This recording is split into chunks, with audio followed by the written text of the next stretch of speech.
ये सरकार किसी और का रिकॉर्ड बनाए ना बनाए, लेकिन पेपर लीक का रिकॉर्ड जरूर ये सरकार बनाएगी। अध्यक्ष महोदय, मुझे इसके बैकग्राउंड में नहीं जाना है कि पूछें। अध्यक्ष महोदय, मुझे बैकग्राउंड में नहीं जाना है कि कब कैसे किस संस्था को बनाया गया है।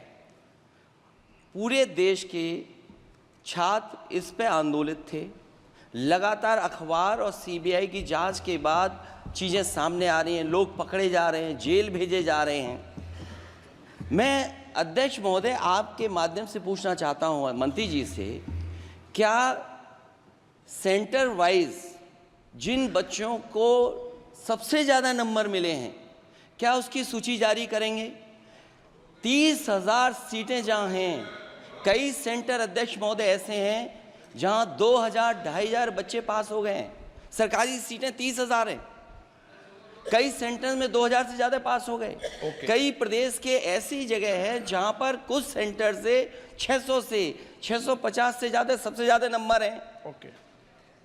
और अगर वो संस्था इतनी क्रेडिबल थी तो अध्यक्ष महोदय जिन सेंटर्स पे ये परीक्षा हुई उन सेंटर्स का इंफ्रास्ट्रक्चर क्या था? क्या मंत्री जी ने जानकारी की थी इस बात की? अध्यक्ष महोदय, मेरे आपके माध्यम से एक ही निवेदन है कि बिना ये मंत्री जी रहेंगे तो न्याय नहीं मिलेगा बच्चों को। अध्यक्ष महोदय, आदरणीय अखिलेश जी की प्रश्न का मैं विनम्रता से उत्तर देना चाहूँगा कि अभी अभी सुप्रीम कोर्ट में जो चल रहा है केस, सुप्रीम कोर्ट ने ऑर्डर दिया पूरा विद्यार्थियों की सूची को वेबसाइट में उपलब्ध करा दो। सर, पिछले 3 दिन से देश भर की सारे विद्यार्थियों की लिस्ट पब्लिक डोमेन में उपलब्ध है। ये सारा चीज़ खुले पे है और कई प्रकार की तर्क आ चुका है। सर, मैं एक अभी उसमें केरल के विद्यार्थी भी अच्छे किए हैं, क्या हम ये कहेंगे भी वहाँ भी कुछ गड़बड़ी हुई थी? ऐसे आरोप करना, मैं देश की ग्रामीण इलाका, देश की एसटी एससी इस बार सबसे अच्छा परफॉर्मेंस करने वाले देश की एसटी एससी ग्रामीण बैकग्राउंड आर्थिक पिछड़े लोगों की है। क्या हम उनकी मेधा को हम चुनौती देते हैं?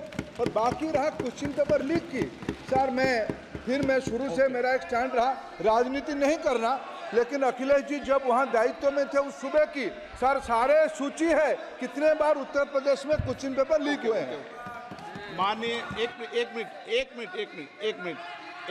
प्लीज, एक मिनट। राहुल गांधी जी, आप प्रश्न पूछना चाहते हैं? Speaker sir, it's obvious to the whole country.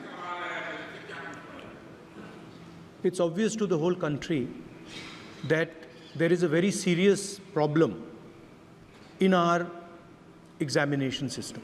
This is not just a question of NEET, it is in all the major examinations. Now, the minister has blamed everybody except himself, right? I don't even think he understands the fundamentals of what is going on here. आप प्रश्न क्या है आपका? आ रहा हूँ sir. Sir, ये मैं question को सेटअप कर रहा हूँ। प्रश्न पूछ रहे हैं। The issue is that there are millions of students in this country who are extremely concerned at what is going on and who are convinced that the Indian examination system is a fraud. That is what is at stake here. Millions of people believe that if you are rich and if you have money, you can buy the Indian examination system. And by the way, and this is the same feeling that the people in the opposition have. And that is why we are asking some very simple questions to Honorable Minister. Number one, as this is a systemic issue, what exactly are you doing to fix this issue at a systemic level? Yes. That's the first question. Okay. Question में चल रहा है अभी। Please.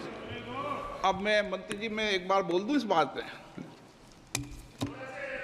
चलो मंत्री जी, आप short में जवाब दो, फिर मैं बोल ही देता हूं। आज आप शॉर्ट में जवाब देना। अध्यक्ष महोदय, मेरे जो शिक्षा है, मेरे जो संस्कार है, मेरे जो सामाजिक जीवन है, मेरे को मेरे राज्य की, मेरे सूबे की जनता की स्वीकृति मिली है। मैं किसी की, मेरे बौद्धिक और मेरे संस्कार की सर्टिफिकेट मेरे को सारी सदन में किसी से नहीं चाहिए।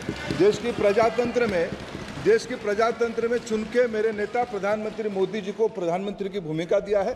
मैं उनकी निर्णय से यहाँ उत्तर दे रहा हूँ इस सदन को। बाकी ये कहना चिल्लाने से सच झूठ नहीं हो जाएगा साहब। ये जो कहा गया देश की अभी की एग्जामिनेशन सिस्टम रबिश है सर, इससे दुर्भाग्यजनक बयान देश की नेता प्रतिपक्ष का कुछ नहीं हो सकता है सर। मैं कठोर शब्द से उसको निंदा करता हूं। बाकी रहा, मैं सर आपके सामने, आपके माध्यम से देश के सामने सर एक तथ्य रखता हूं सर। जिन्होंने रिमोट से सरकारें चलाई है, 2010 में 3 बिल आया था सर शिक्षा सुधार के लिए। उन्हीं की पार्टी के नेता आदरणीय कपिल सिब्बल साहब 3 बिल लाए थे। उसमें से एक बिल था एजुकेशन, उसमें एक बिल था prohibition of unfair practice bill 2010, जिसकी उद्देश्य एजुकेशन इंस्टीट्यूशन में माल प्रैक्टिस को बंद करना। सर मेरे सरकार की हिम्मत है, अभी हमने पब्लिक एग्जामिनेशन की रेगुलरिटीज में बिल लाए, कानून बनाए। क्या मजबूरी था कांग्रेस पार्टी की, क्या मजबूरी था नेता प्रतिपक्ष की? उन्होंने उस बिल को उल्टा किया, किसके दबाव में उल्टा किया? क्या निजी मेडिकल कॉलेज की दबाव में, उनकी घूसखोरी की दबाव में उन्होंने उस बिल को उल्टा किया था? सच सुनने की सामने नहीं है ये। मैं किसी की विद्वता पे प्रश्न नहीं उठाता हूं, लेकिन सच 2010 में शिक्षा सुधार की बिल उन्हीं की सरकार ने लाया था, दबाव में उन्होंने उल्टा किया। ये हमको प्रश्न पूछते हैं।